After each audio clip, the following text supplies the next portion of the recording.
मैं अंतिम वक्ता हूं, तो पक्ष और विपक्ष से भी मैं उम्मीद करता हूं कि दोनों थोड़ी देर और समय लेकर सुनेंगे। साहब, जब बजट पेश हो रहा था तब हम लोग नए सदस्य भी हैं और कम उम्र के भी हैं, बड़ी उम्मीद के साथ में इस बजट के लिए आए थे। लेकिन जब बजट पूरा सुना ध्यान से, दरियावद विधानसभा का जिक्र तक नहीं हो रहा था, तब काफ़ी मन व्याकुल था। फिर सोचा कि किरदार तो बदलते गए लेकिन नाटक वही पुराना चल रहा है।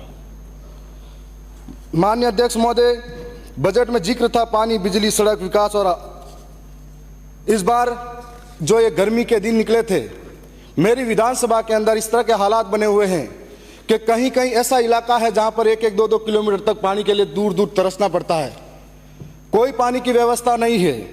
साथ में बिजली की बात करें तो बिजली का आलम यह है कि क्षेत्र के अंदर में सिर्फ पूरे राजस्थान का यह हाल है कि कब बिजली जा रही है, कब आ रही है, कोई पता नहीं है।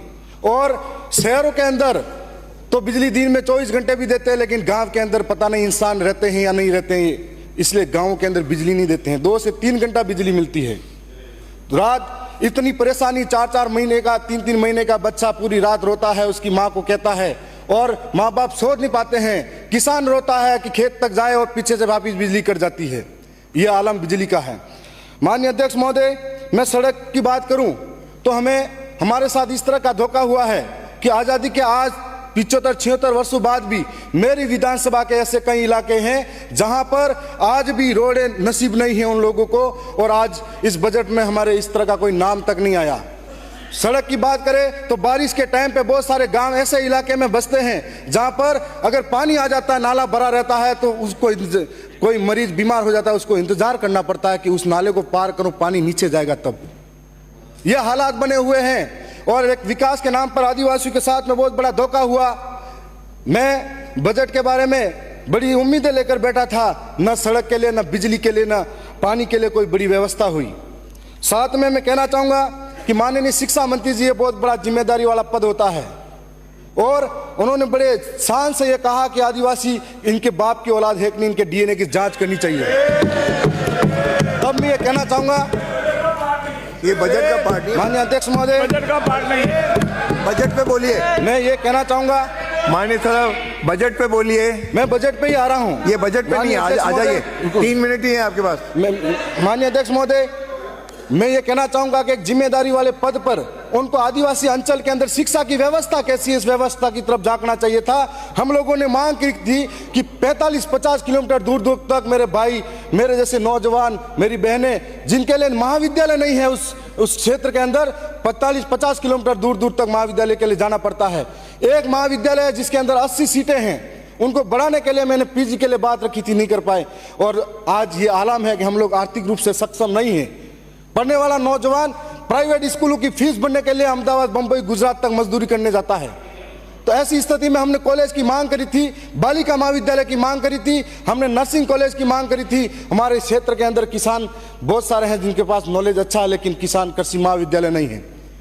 आज इस क्षेत्र के अंदर हम लोग इसीलिए कहना चाहते हैं कि आदिवासी को गाली देना आसान है, लेकिन उनकी समस्या समझने को तैयार नहीं है। आदिवासी इलाके के अंदर आपने, सरकार ने 100 स्कूलें, कर्मोन्नत और 50 विद्यालय नए खोलने की बात कही है। मेरे वहां पर ऐसे कई महाविद्यालय हैं जिनकी स्थिति यह है कि जर्जर भवन हो रहे हैं। जिंदगी हाथ पे लेकर बच्चे स्कूल के अंदर बैठते हैं, कोई पेड़ के नीचे पढ़ाई कर रहा है।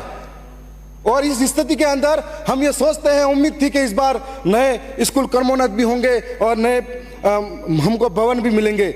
आज जो देश का निर्माण करने वाला बच्चा है, आने वाला भविष्य है, उसके लिए शिक्षा की कोई व्यवस्था नहीं है। इस तरीके से हमारे साथ बहुत बड़ा अन्याय और धोखा होता जा रहा है। अगर बजट सत्र के अंदर बहुत बड़ी उम्मीदें थी, और साथ में जो खाद बीज की बात किसानों के साथ की जाती है, अभी हाल ही में बीज दिया गया था। ऐसी स्थिति थी कि 30% लोगों को बीज बांटा गया, 70% को नहीं मिला, और आपस में गांव में लोग लड़ाते रह गए और जनप्रतिनिधियों के साथ गाली गलौज करने पे उतर गए। हर साल किसानों के साथ में कालाबाजारी होती है खाद के नाम पर, और हर साल खाद के नाम पर कालाबाजारी के अंदर ये जो कंपनियां हैं, इन कंपनियों के मार्फत से किसानों को जो नहीं चाहिए वो भी जबरन थोपा जाता है। साथ साथ में इस तरीके की कंपनियों पे भी कार्रवाई होनी चाहिए। हीको पॉइंट और हमारे क्षेत्र के अंदर 2 बार किसानों ने बड़े आंदोलन इसी वजह से किए थे और कई किसानों पे मुकदमे हुए थे। हाल ही में एक हमारी ग्राम पंचायत सियार थी, वहां पर लोगों को लगा कि ये निःशुल्क है, बांटने के लिए आया गया है, तो लोग चढ़ गए और लेके चले गए। उनकी स्थिति ऐसी पैदा होगी, सब पे मुकदमे लगे लूट मार के। तो ये स्थिति ऐसी पैदा होती है, तो हमको सोचना पड़ेगा कि वो किसान जो अन्न उगाकर पेट भरता है पूरे देश का, उस किसान के साथ में ऐसी दुर्गति होती है। माननीय अध्यक्ष महोदय, ट्राइबल क्षेत्र के अंदर हम अगर शिक्षा की फिर भी बात करें तो हमारे इलाके के अंदर जो 12वीं 11वीं कक्षाएं हैं उनके अंदर व्याख्याताओं की कमी है, कोई पढ़ाने वाला नहीं है। जो संविदा पर लगे हुए थे उनको भी बाहर निकाल दिया, थोड़ी बहुत जानकारी देते थे और बाहर निकाला तो ठीक है। माननीय अध्यक्ष महोदय, मैं ज्यादा टाइम नहीं लूंगा, मैं यही कहना चाहूंगा कि हमारे इलाके के अंदर आज संविधान के अंदर 5वीं अनुसूची है, इस 5वीं अनुसूची का जिक्र संविधान के अंदर सदन के अंदर होना चाहिए। 5वीं अनुसूची के अंतर्गत अनुच्छेद 244(1) क और 13(3) क के तहत न लोकसभा न ग्राम सभा सबसे ऊंची, न लोकसभा न विधानसभा सबसे ऊंची ग्राम सभा, ये उसके अंदर लिखा गया है, लेकिन आज उसका अनुपालन नहीं किया जाता है। बुकिया, जगपुरा और हमारे वहां पर अभी आमुलवा, राटड़ी, डगोचा, वहां पर सोने की खान यूं करके आदिवासी की जमीनें लूटने का कार्य किया जा रहा है। माननीय अध्यक्ष महोदय, मैं सबके लिए समान है। माननीय अध्यक्ष महोदय, मैं आपका संरक्षण चाहूंगा, 2 मिनट का और समय चाहिए मुझे।